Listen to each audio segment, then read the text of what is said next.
These instructions will guide you on specifying an exchange requirement.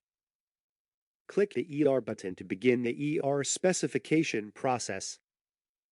As you can see, an ER includes basic information, such as the author's information, like other IDM components. You may add a description about your ER, or specify any existing MVDs corresponding to it.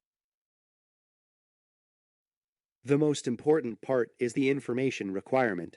All information to be exchanged should be defined as information units. You can define a name, data type, and description for each information unit.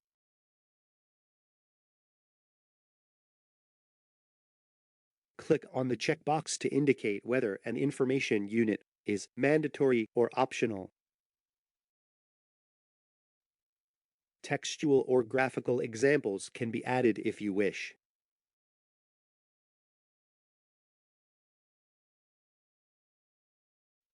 Constraints on specific information can also be specified. If the specified constraints are associated with business rules defined in the UC section, the business rules can be cross-referenced. Finally, information units can be mapped to one or more elements of the existing open data schema, such as IFC, CityGML, or BSDD, as corresponding external elements. xPPM-neo Alpha provides a search engine for the building's smart data dictionary elements, allowing you to easily find and enter BSDD or IFC elements that correspond to your information units.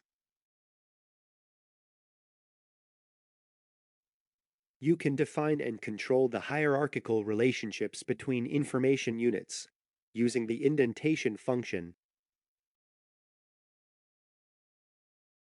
Not only information units, but also existing ERs can be added or removed as subelements of an ER. They are referred to as sub-ERs. There are two ways to add a sub-ER. For the first method, click on the plus ER button to make new sub-ER. You can also load existing ERs from the library if you want. Sub-ERs will then be added to the information requirements list. Double-clicking on a sub-ER will show the full information about the selected sub-ER on the right side of the ER pane.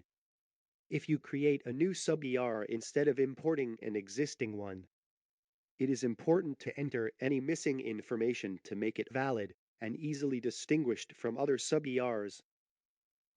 By selecting any sub-ER and clicking the plus button, you can make information units included in sub-ER.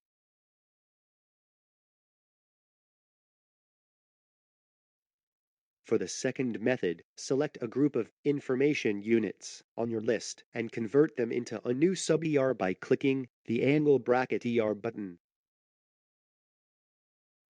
In this way, you can define all the information which needs to be exchanged in your project.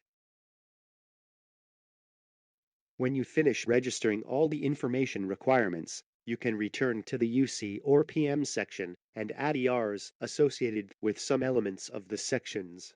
Let's try these functions.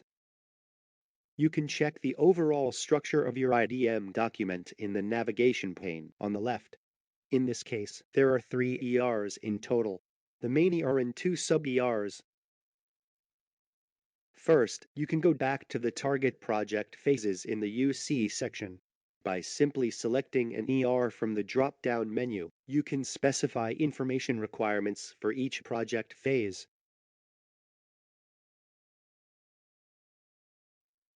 Let's try another example. Data objects in a PM can also be linked with an ER. A data object is only a symbol. It does not depict the data contents. Therefore, link a data object with an ER to indicate what a data object should include.